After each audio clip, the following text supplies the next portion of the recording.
Good morning and welcome to the ADS Securities Markets Update.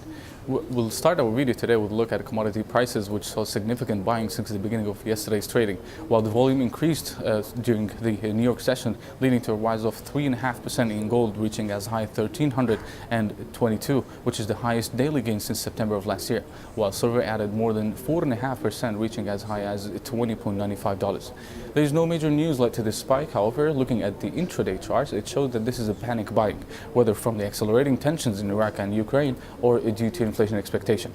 Yesterday, we mentioned that gold is trading near key levels when it was at around 1,280, and a 50-day and 200-day moving average was trading around 1,284. Gold managed to break both averages and broke out of the declining channel, which began in April, leading to another spike above its 100-day moving average, which also stands at 1,300, triggering a high amount of stops, which also led to another spike to 1,321.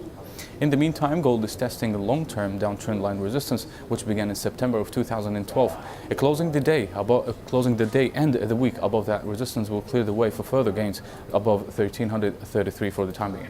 As for the Asian session today, there were no economic releases, and for the European and the US session today also, there are a few economic releases and might have a slight impact on the markets. Beginning with the European session, German PPI is expected to rise by 0.2% in May after a decline of minus 0.1% in April, which would be the first monthly increase since 5 months.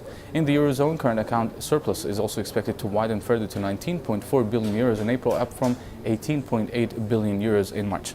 In the UK, public sector net borrowing may rise to £11.8 billion, which also would be the highest in 6 months, up from £9.6 billion. As for the US session today, there are 4 economic data sets from Canada, while no economic releases will be released from the US. Canada CPI and core CPI may rise by 0.2% each, while also the retail sales and core retail sales may rise by 0.4% in April. This is it for today. You can follow us on our social media sites, Twitter, Facebook, and YouTube to get the latest economic releases, reports, and analysis. Thank you for watching and have a good weekend.